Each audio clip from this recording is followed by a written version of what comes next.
आश्रम के सभी बच्चे जब दूसरे कामों में लगे होते थे तो एक बच्चा एक कोने में बैठा चुपचाप अपने आप में खोया रहता था। वो अक्सर किसी से ज़्यादा बात नहीं करता था। आश्रम के सभी जिम्मेदारियां पूरी करने के बाद जहां सभी बच्चे पूरे दिन की घटनाओं की चर्चा करने लगते, वहीं पर वो शांत रहने वाला बच्चा एक बरगद के पेड़ के नीचे बैठकर ध्यान करने लगता। सभी बच्चों को आश्चर्य होता था क्योंकि उसका कोई दोस्त नहीं था। वो अक्सर आश्रम में अकेला ही घूमता रहता था। ये देखकर उसके गुरु को बड़ी प्रसन्नता होती थी। उसे लगता था कि कोई तो है आश्रम में जो मौन यानी कि चुप रहने की ताकत को समझता है, उसके महत्व को समझता है। आश्रम के बारे में जब भी कोई जरूरी निर्णय लेना होता वो उसकी राय जरूर लिया करते थे, लेकिन यही बात गुरुजी के एक दूसरे शिष्य को बड़ी खटकती थी। वो गुरुजी का प्रिय शिष्य बनना चाहता था, इसीलिए वो गुरुजी के सामने दूसरे बच्चों के कामों में कुछ न कुछ कमियां निकालता रहता था, जिससे गुरुजी उसे महान समझने लग जाए। अक्सर वो अपनी जिम्मेदारियां पूरी तरह से निभाने का दिखावा भी करता था, चाहे उससे कोई सलाह ना भी मांगे, लेकिन फिर भी वो उन्हें अपनी सलाह देता रहता था। वो बहुत वाचाल शिष्य था और आश्रम के सभी बच्चों में बहुत प्रसिद्ध भी था, क्योंकि वो सबसे हंसी मजाक करता रहता था, उनसे दिन भर बातें करता रहता था। इसीलिए उसकी सबसे दोस्ती हो गई थी। लेकिन जब आश्रम के गुरु उसकी राय ना लेकर दूसरे बच्चे की राय लेते थे तो ये बात उससे बड़ी खटकती थी।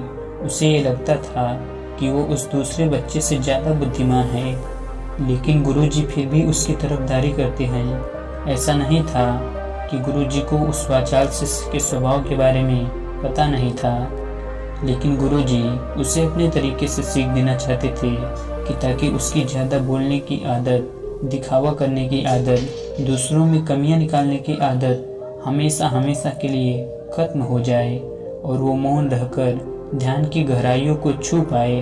असल में हर सच्चे गुरु की यही इच्छा होती है। वो किसी तरीके से उस वाचाल शिष्य को एहसास कराना चाहते थे कि चुप रहने से ही उस असीम सत्य को जाना जा सकता है। उस विराट का एहसास चुप होकर ही किया जा सकता है। एक दिन गुरुजी को एक तरीका सूझा। आश्रम के सभी बच्चों को अपने पास बुलाया और कहा कि मैं तुम सभी को दो दो हिस्सों में बांटकर अलग अलग गांव में भिक्षा मांगने के लिए भेज रहा हूं, और जो भी दो बच्चे सबसे ज्यादा भिक्षा मांग कर लाएंगे उन दोनों को आश्रम की सभी जिम्मेदारियां निभाने का मौका दिया जाएगा। अपनी बात जारी रखते हुए गुरुजी ने बताया कि भिक्षा मांगने से हमारा अहंकार खत्म होता है, इसीलिए हर शिष्य पूरे मन से भिक्षा मांगे। कोई भी इस काम को औपचारिकता में ना ले, वरना तो वो अपने जीवन का बहुत बड़ा ज्ञान खो देंगे। आश्रम के गुरुजी ने जानबूझकर वाचाल शिष्य और चुप रहने वाले शिष्य की जोड़ी बना दी। वाचाल शिष्य के मन में सिर्फ एक ही बात चल रही थी कि इस बार उसे मौका मिला है और इस बार वो गुरुजी को दिखा देगा कि वो चुप रहने वाले शिष्य से कितना ज़्यादा प्रतिभावान है। दोनों शिष्यों ने आपस में अपनी सहमति से निर्णय लिया कि दोनों गांवों के अलग अलग कोने से भिक्षा मांगना शुरू करेंगे, ताकि भिक्षा मांगने का काम जल्दी खत्म किया जा सके। चुप रहने वाला शिष्य हर द्वार पर जाकर अपने हाथ जोड़कर अपना भिक्षा का पात्र उनके सामने कर देता। उसके चेहरे पर एक सादगी और उसकी आंखों में एक एकांत होता था, जिससे भिक्षा देने वाले उसे भिक्षा देकर अपने आप को अनुग्रहित समझते थे। वहीं पर दूसरा वाचाल शिष्य हर द्वार पर जाकर उनको कुछ न कुछ ज्ञान देने लगता था, जिससे ज़्यादातर लोग उसे बिना भिक्षा दिए ही लौटा देते थे। पूरे गाँव में भिक्षा मांगकर जब दोनों गाँव के बीच में मिले तो वाचाल शिष्य ने देखा कि चुप रहने वाले शिष्य के पास उससे दुगनी भिक्षा थी। ये देखकर उसे मन ही मन में बहुत ठेस पहुंचा। लेकिन जब वो दोनों भिक्षा का सामान लेकर आश्रम के तरफ जा रहे थे तब वाचाल शिष्य को एक चालाकी सूझी। उसने चुप रहने वाले शिष्य से कहा कि हमें अपनी भिक्षा एक ही थैले में डाल देनी चाहिए। गुरुजी ने हम दोनों को एक साथ भिक्षा लाने के लिए कहा था। चुप रहने वाले शिष्य ने बिना कुछ बोले अपनी सारी भिक्षा उसके थैले में डाल दी। वाचाल शिष्य मन ही मन बहुत खुश हो रहा था कि अब गुरुजी को ये पता नहीं चलेगा कि ज्यादा भिक्षा हम में से कौन लेकर आया है। उसे लग रहा था कि गुरुजी मुझे इससे कम प्रतिभावान समझेंगे, इसीलिए उसने ये तरकीब लगाई। सभी शिष्यों के आने के बाद संध्या के समय जब सभी की भिक्षा तौली गई तो इन दोनों शिष्यों की भिक्षा सबसे ज्यादा निकली। गुरुजी ने इन दोनों का अभिवादन करते हुए आश्रम के सभी बच्चों के सामने उनकी पीठ थपथपाते हुए उन्हें मुबारकबाद दी और कहा कि मैं आश्रम का कार्यभार तुम दोनों को नहीं सौंप सकता, इससे आपसी मतभेद होने का खतरा रहता है। इसीलिए तुम दोनों में से जो ज्यादा भिक्षा लेकर आया है, आश्रम की जिम्मेदारी उसे ही सौंपी जाएगी। जब उन्होंने उनसे पूछा कि तुम में से ज्यादा भिक्षा कौन मांग कर लाया था, तो वाचाल शिष्य ने कहा कि गुरुजी, मैं इससे दुगनी भिक्षा मांग कर लाया था, लेकिन ये मुझसे गलती हो गई कि दोनों भिक्षा एक ही थैली में डाल ली। मुझे नहीं पता था कि आप ऐसा निर्णय लेने वाले हैं, और ना तो मैं अपनी भिक्षा का थैला अलग ही रखता। इस पर गुरुजी ने चुप रहने वाले शिष्य से पूछा कि क्या तुम इसकी बात से सहमत हो? क्या तुम इससे कम भिक्षा लेकर आए थे? ये सुनकर चुप रहने वाले शिष्य ने कहा कि गुरुजी, मेरे पास ऐसा कोई साधन नहीं है जिससे मैं ये साबित कर पाऊँ कि मैं इससे ज्यादा भिक्षा लेकर आया था। असल में ये उल्टा बोल रहा है, दुगुनी भिक्षा मैं लेकर आया था, ये मुझसे आधी भिक्षा लेकर आया था, और इसी ने ही मुझसे भिक्षा एक थैले में डालने की बात कही थी। आश्रम से कुछ दूरी पर एक पहाड़ी थी जिसके पीछे सूरज अभी अभी संध्या के समय ढल रहा था। गुरुजी को तो पता था कि सच कौन बोल रहा है, लेकिन बाकी बच्चों के सामने सच साबित करने के लिए उन्होंने उन दोनों से एक सवाल पूछा कि पीछे पहाड़ी पर तुम्हें क्या दिखाई दे रहा है? यह सुनकर वाचाल से झट से बोल पड़ा कि गुरुजी, पहाड़ी के पीछे सूरज अपना रंग बिखेर रहा है, आसमान में लालिमा छाई हुई है, ये बहुत ही सुंदर दृश्य है। वो तो और भी बहुत कुछ कहना चाहता था, लेकिन गुरुजी ने उसे चुप करते हुए दूसरे शिष्य से जवाब जानने के लिए जब उसकी तरफ देखा तो उसकी आंखों में आंसू भरे हुए थे। श्रद्धा, भक्ति और प्रेम से उसकी आंखें भर आई थी।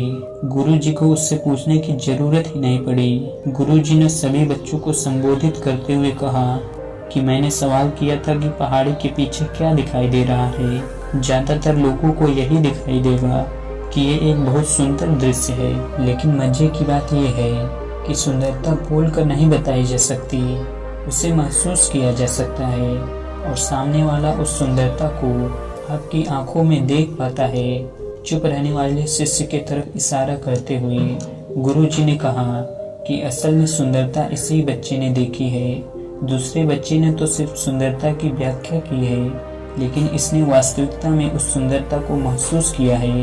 अपने आप को ऊंचा दिखाने की सभी कोशिश नाकाम होते देख वाचाल शिष्य वहीं पर फूट फूट कर रोने लगा। उसको चुप कराते हुए गुरुजी ने कहा कि बेटा, मुझे पहले से पता था कि तुम झूठ बोल रहे हो, लेकिन मैं तुम्हें उस झूठ का एहसास कराना चाहता था। सभी बच्चों को संबोधित करते हुए गुरुजी ने बताया कि शब्द जाल की तरह होते हैं, हमारे ज़्यादा बोलने की वजह से बहुत सारी समस्याएं पैदा होती हैं। जब कोई आदमी एक बात को बड़ा चढ़ाकर बोल देता है तो उसे सिद्ध करने के लिए वो शब्दों के जाल में फंसता चला जाता है, और इसी वजह से अंतर्मुखी होने की बजाय बहिर्मुखी होता चला जाता है। वहीं पर जिस भी व्यक्ति को अपनी अंतर यात्रा करनी होती है, उसे सबसे पहले चुप रहना सीखना होता है। जरूरत से ज़्यादा बोलना या फिर हर वक्त बोलते ही रहना, ये सब हमारी अंतर यात्रा में बाधा बन जाती है। जब आप चुप रहने का अभ्यास करते हैं तो आप अपने साथ वक्त बिताने लगते हैं, जिससे कि आप अपने एकांत को जान पाते हैं। और एक बार अगर मन में एकांत स्थापित हो जाए तो आपकी आंखों में, आपके चेहरे पर वो सादगी, वो एकांत, वो स्पष्टता की झलक सब कुछ सामने नजर आने लगता है। कुछ साबित करने को नहीं रह जाता, कुछ बताने को नहीं रह जाता, सब कुछ आंखों में देखा जा सकता है। चुप रहने वाले शिष्य की तरफ इशारा करते हुए गुरुजी ने कहा कि अभी जो दृश्य इस बच्चे ने देखा वो ज़्यादा बोलने वाला आदमी कभी नहीं देख पाएगा। वो अपनी बुद्धि से तर्क वितर्क करता रहेगा कि उससे क्या क्या दिखाई दे रहा है, लेकिन उसमें से वो महसूस कुछ भी नहीं कर पाएगा। उसे दिखाई दे जाएंगे पहाड़, सूरज या फिर उसकी लालिमा, लेकिन उस सुंदरता को, उस विराट को, उस अद्वैत को वो कभी नहीं देख पाएगा। अगर चुप रहने की कला सीखनी है तो तुम्हें सबसे पहले एक बात ध्यान में रखनी होगी कि तुम्हें किसी को भी प्रभावित करने की कोशिश नहीं करनी है। ज़्यादातर लोग इसी वजह से ज़्यादा बोलते हैं क्योंकि वो दूसरों को प्रभावित करना चाहते हैं, अपने आप को साबित करना चाहते हैं और उस साबित करने के चक्कर में वो शब्दों के जाल में फंसते चले जाते हैं और धीरे धीरे वही उनकी आदत बन जाती है। अगर कोई व्यक्ति दूसरों को प्रभावित करना चाहता है तो वो कितने लोगों को प्रभावित कर पाएगा। उसकी ये भूख बढ़ती जाएगी और वो इस संसार में सभी को कभी भी प्रभावित नहीं कर पाएगा। इसीलिए ये समझने की बात होती है कि बहिर्मुखी होने की बजाय हम अंतर्मुखी होकर अपने आप को समझ सकते हैं। अपनी बातों को खत्म करते हुए गुरुजी ने अपना आखिरी संदेश दिया। उन्होंने बताया कि अगर कोई व्यक्ति ज़्यादा समय तक चुप नहीं रह सकता तो उसे थोड़े समय से अभ्यास करना चाहिए।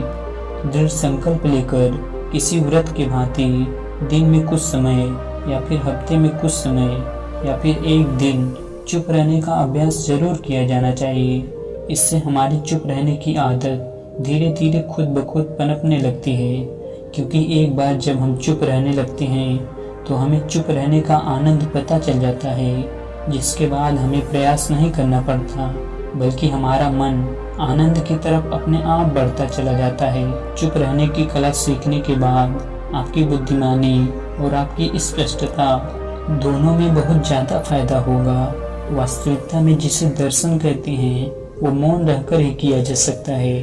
इसके बाद सभी बच्चों को कुछ समय चुप रहने की संकल्प देकर गुरुजी ने अपनी बात खत्म कर दी और सभी बच्चे रात्रि का भोजन करने के लिए एक साथ भोजन कक्ष में पहुंच गए। तो दोस्तों, कैसी लगी यह कहानी आपको कमेंट सेक्शन में ज़रूर बताना, और अच्छी लगी तो इस चैनल को सब्सक्राइब जरूर कर लेना। तो मिलते हैं किसी अगली कहानी में, तब तक के लिए अपना ख्याल रखना।